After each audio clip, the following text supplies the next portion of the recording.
Shalom and welcome to the Middle East in less than 5 minutes. I am Igal, your host, and today we are talking about the most dishonest sentence in the Middle East debate. I just oppose Netanyahu.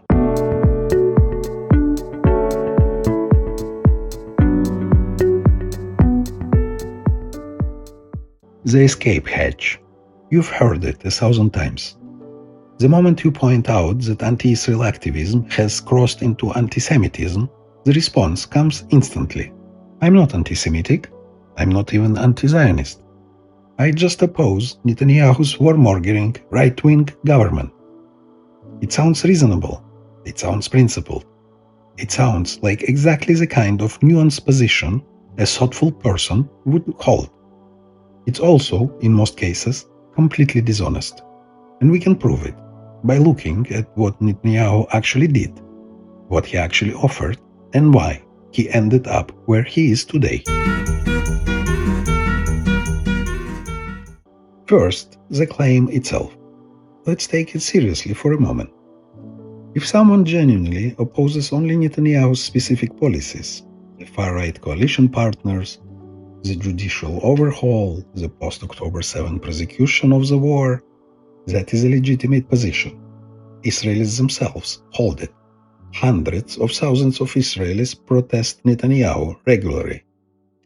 Disagreeing with a specific government's policies is not anti-Semitism. But here's what gives it away. The people who say, I just oppose Netanyahu, almost never opposed Arafat. They did not oppose Hamas. They don't oppose the Palestinian Authority, paying salaries to convicted murderers. They don't oppose Hezbollah, the Houthis, or the IRGC. Their opposition is surgically, exclusively targeted as a Jewish state's leadership.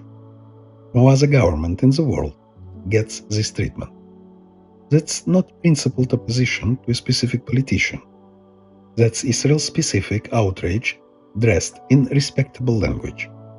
But let's set that aside and go deeper, because the Netanyahu caricature, warmongering expansionist who wants to expel Palestinians and conquer the region for Greater Israel, collapses entirely when you look at his actual record. The Bar-Ilan speech. Netanyahu accepts a Palestinian state. June 14, 2019, Bar-Ilan University, Tel Aviv.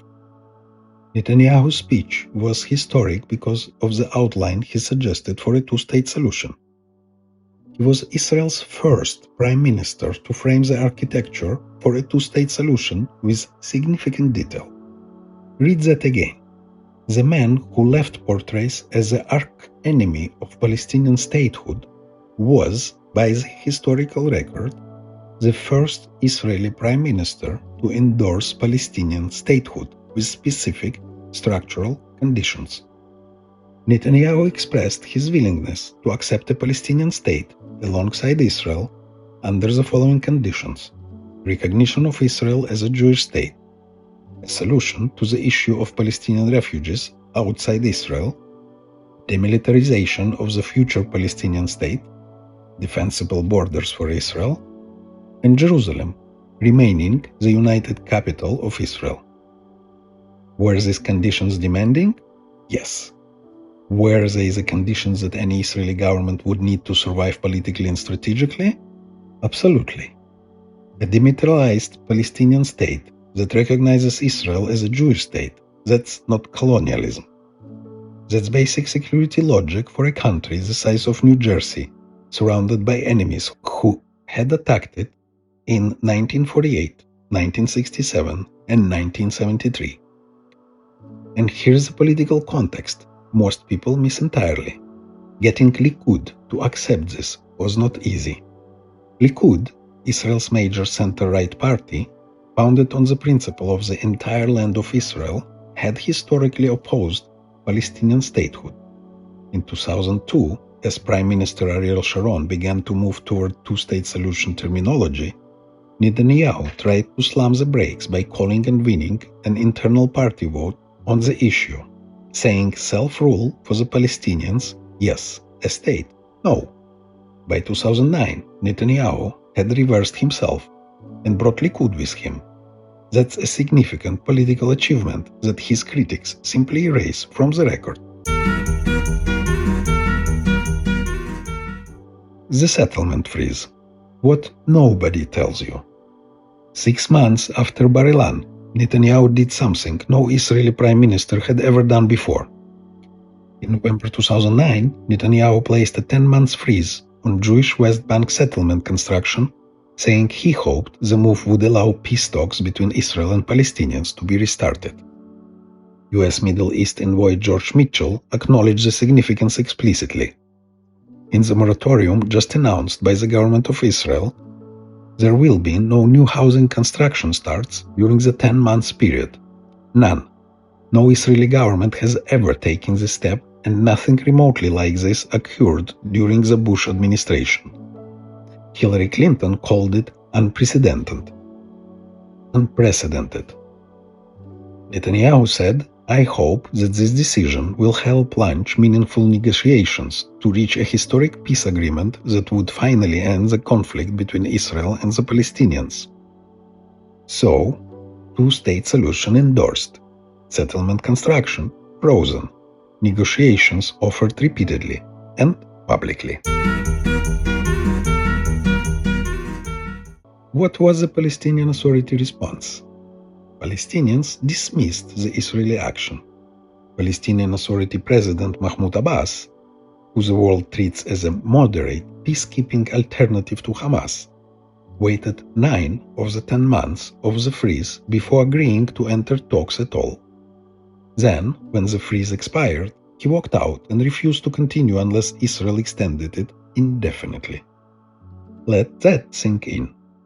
Israel froze settlement construction, something no Israeli government had ever done, for 10 months. The PA spent 9 of these months refusing to negotiate, then left when the freeze ended, and Israel gets blamed for the failure. The full history of Palestinian rejection.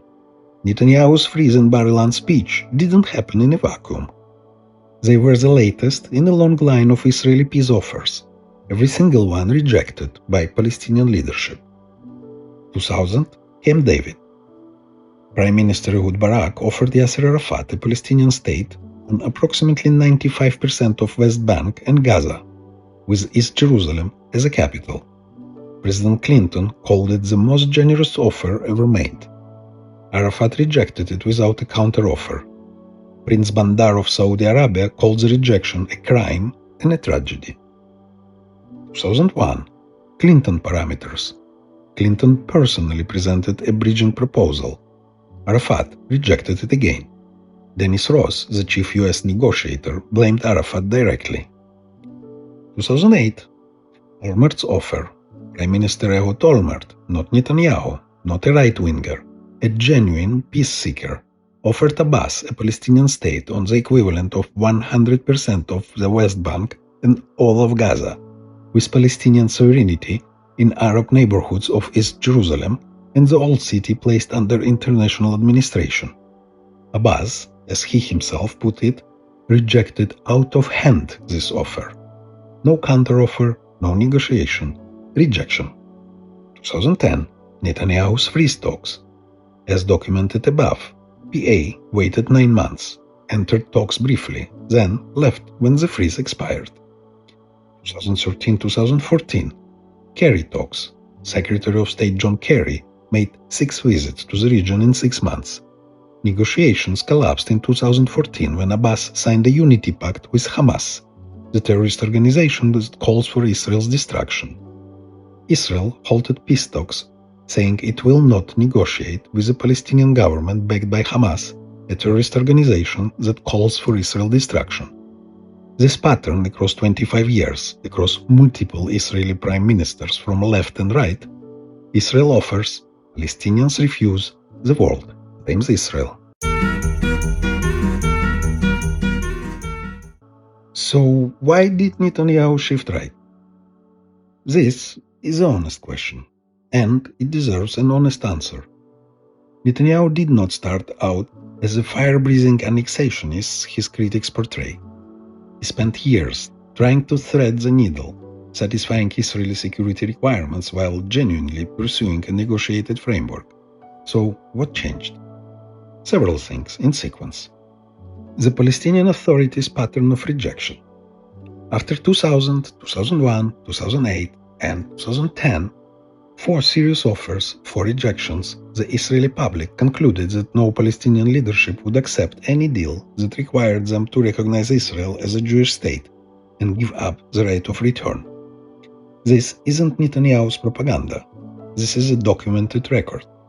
As the PA repeatedly rejected offers and continued paying salaries to convicted terrorists through the Martyr Fund, Israeli public opinion moved right. Netanyahu moved with it, or arguably, the electorate moved toward him. Hamas 2007 Gaza takeover.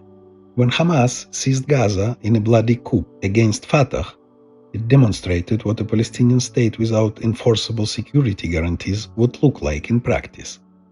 Netanyahu's demand for a demilitarized Palestinian state stopped sounding like an excuse and started sounding like minimum prudence. The failure of the Gaza withdrawal. In 2005, Netanyahu's predecessor Ariel Sharon, a hardliner who'd helped found the settlement movement, unilaterally withdrew every Israeli soldier and settler from Gaza. He destroyed synagogues and forcibly removed Israeli families from their homes. The world praised it. Within 2 years, Hamas took over, turned Gaza into a launching pad for rocket attacks, and the territory became what it remains today. The lesson Israeli voters drew: unilateral withdrawals produce terrorist states, not peace. Iran's growing nuclear program. As Iran advanced toward nuclear capability while funding Hamas, Hezbollah, and Palestinian Islamic Jihad, Netanyahu's entire career became defined by the Iranian threat. This wasn't paranoia. Iran's proxies fired over 130,000 rockets at Israeli cities. Iran's proxies murdered 1,200 Israelis on October 7. The existential threat Netanyahu spent decades warning about proved real. The October 7 massacre and its political consequences. After 1,200 people were murdered in a single day, many of them from left-wing kibbutzim, peace activists, people who drove Gaza patients to Israeli hospitals, the Israeli political center collapsed inward. The massacre was planned and executed with the help of Israeli work permits. It came from territory Israel had evacuated. Every argument for territorial concessions became politically unsustainable overnight. Netanyahu's coalition partners, Ben-Gvir and Smotrich, represent a real shift in Israel public opinion that the massacre produced. The Greater Israel Fantasy. Let's address the specific claim directly, that Netanyahu has plans for Greater Israel, annexing the West Bank, expelling Palestinians, conquering territory. The evidence? Statements by Ben-Gvir and Smotrich, Netanyahu's far-right coalition partners, who have indeed made inflammatory statements about voluntary immigration and Israeli sovereignty over the West Bank. These statements are real. They are extreme. They should be criticized. But here is what the Greater Israel narrative ignores. Netanyahu has repeatedly, publicly, explicitly contradicted his coalition partners on these statements. He has not implemented annexation. He has not expelled Palestinians. He opposed the Gaza disengagement and was proven right when Hamas seized the territory within 2 years. He froze settlements construction in 2009. He endorsed Palestinian statehood at Bar-Ilan. More importantly, every Israeli government in history has had fringe coalition partners saying extreme things. Israeli coalition politics requires parties that represent 10 to 15 seats, and the Israeli political spectrum includes genuine extremists on the right. That's how proportional representation works. The question is what the government actually does, not what the most extreme minister says on a bad day. If we judged governments by their most extreme coalition members' statements, there is no Western democracy that would pass scrutiny. The double standard that exposes everything. Here's a test that reveals whether I just oppose Netanyahu is principled or pretextual. Does a person also oppose Mahmoud Abbas, who is in the 20th year of a 4-year term, having cancelled elections in 2006 and never held another, who continues paying martyr fund salaries to the families of convicted terrorists, including the murderers of the October 7 attack, who rejected the most generous peace offer in history in 2008 without a counteroffer? Hamas, whose founding charter calls for the murder of every Jew on earth, who uses Palestinian civilians as human shields, who spend international aid money on tunnels instead of hospitals, who murdered 1,200 people in a single day, including babies, elderly, and peace activists. The Palestinian Authority education system, which teaches children that all of Israel is occupied Palestine, names school after terrorists, and prepares a generation for conflict rather than coexistence. In virtually every case, the people who say, "I just oppose Netanyahu," have nothing to say about any of this. Abbas gets a pass. Hamas gets context. The PA's incitement gets ignored. Only Netanyahu, only the Jewish state's leader, faces their moral outrage. That's not opposition to a politician. That's the oldest hatred in the world, updated for the 21st century with better vocabulary. The honest conclusion. Here's what the evidence shows. Netanyahu endorsed Palestinian statehood, first Israeli PM to do so in specific structural terms. Netanyahu froze settlement construction, unprecedented, confirmed by U.S. envoy George Mitchell. Netanyahu repeatedly invited the Palestinian Authority to negotiate with no preconditions. The Palestinian Authority rejected or abandoned every round of negotiations across 25 years with 5 different Israeli prime ministers. Netanyahu moved right because the Palestinian leadership demonstrated it would accept no deal requiring recognition of Israel as a Jewish state. Gaza withdrawal produced a Hamas terror state, not peace. Iran's nuclear program and proxy war architecture proved a genuine existential threat. October 7 destroyed the Israeli political case for unilateral concessions. You can disagree with where Netanyahu ended up. You can criticize his coalition partners.